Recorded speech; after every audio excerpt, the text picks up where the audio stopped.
but some of them are very different, and they have a different cast, so that it leaves us open to the possibility of a more non-dual kind of understanding of who God is.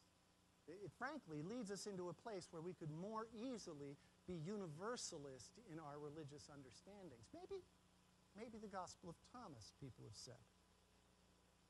The Upanishads. I'm about to reveal to you a secret. I am not a theological liberal. A lot of people think I am.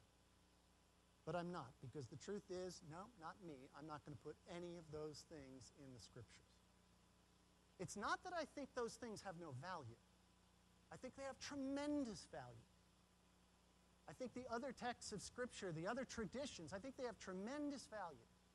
As we read them in light of the text of Torah, as we read them in light of the text of this Bible, I think they can illumine our faith and draw us closer to God. But Scripture, that which forms our community, the foundation of who we are, I don't know that we're ready yet.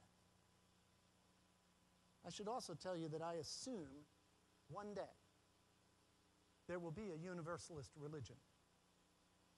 One day humankind will be able to pull together and find a spiritual path, a spiritual tradition that can take you into the heart and the presence of God, that includes all of the traditions of the world. But we aren't there yet. When we get there, we should have new Scriptures, but we're not there yet. We're a long way from there.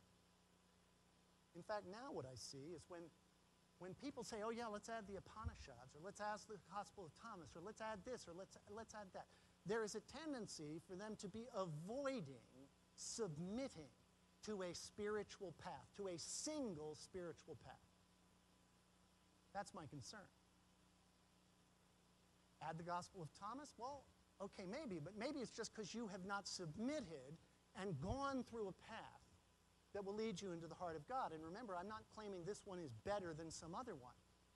What I'm objecting to is the kind of cafeteria-style thing, where what I'm going to do is I'm going to take a piece here, a piece there, and a piece everywhere, and finally I'm going to put together a pastiche that, lo and behold, looks a lot like me. No challenge. There is no way, all of the traditions will say this, there is no way to get into the heart of God without submitting to the presence of God. But just adding books, I don't know, doesn't seem to make it for me.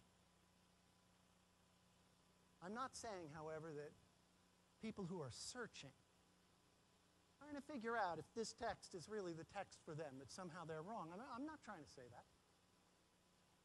You know, because people do need to search. They need to reach out and try and figure out what it is that's going on, how they're going to connect to the presence of God.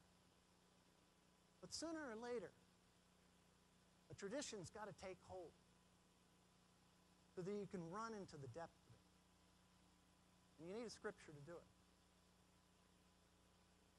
That's what Jesus did, you know. I love that text. Do not think I've come to abolish the Torah or the prophets. You understand, that was his Bible. He was submitting to the text of those Scriptures, seeking to understand the presence and the will of God, the face of God within them, and was able to discover that in himself and live it out. Didn't want to get rid of the Scriptures, didn't want to add anything to them.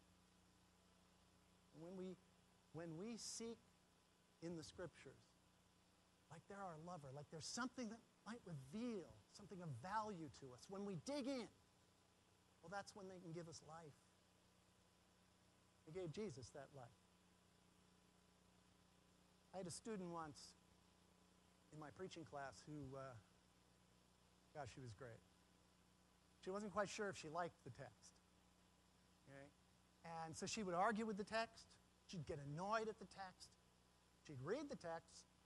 She'd keep discussing with the text. She scratched at that thing until she drew blood from it and then got life that she was able to give to people from the pulpit. Quite a remarkable person. Quite a remarkable thing. That's the palace, the wandering back and forth, looking for that which is loving you to reveal itself to you. But if you're just going to jump around and do something else and not submit to this tradition and this text or another text, then you're not going to have that opportunity to scratch until it draws life for you. what inspires you. This is what happened for Lincoln, you know. Lincoln lived inside the text of Scripture, and it inspired the Gettysburg Address. King lived inside the Scriptures, and it inspired an I Have a Dream speech.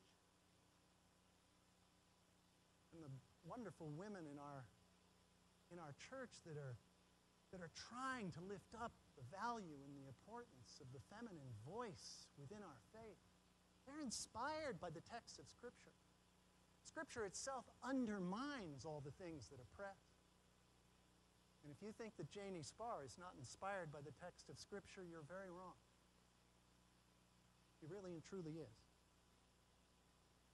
When you submit, when you pursue, when you scratch at these things until they give you life, you are able to share that life with the world around us. So Exodus 16:36. Little secret. I really want to pass that motion and get all the presbyteries to vote on getting rid of it. But when it comes to our presbytery, I'll vote no in a heartbeat. I want to submit to a tradition that includes a little verse, just a little verse that suggests to me that people have been attending to this text and allowing it to communicate to people for generations and generations, because how'd it get there? Some copyist was going along copying, got to ephah and said, ooh, nobody knows got to omer and said, nobody knows what an omer is anymore. So he wrote, omer's 1/10 of an ephah. That's how it got there. It's a living, breathing tradition. Its presence in the Scriptures tells us it's our book. So I said to Mike Nickel, what would I add to the Scriptures? Not one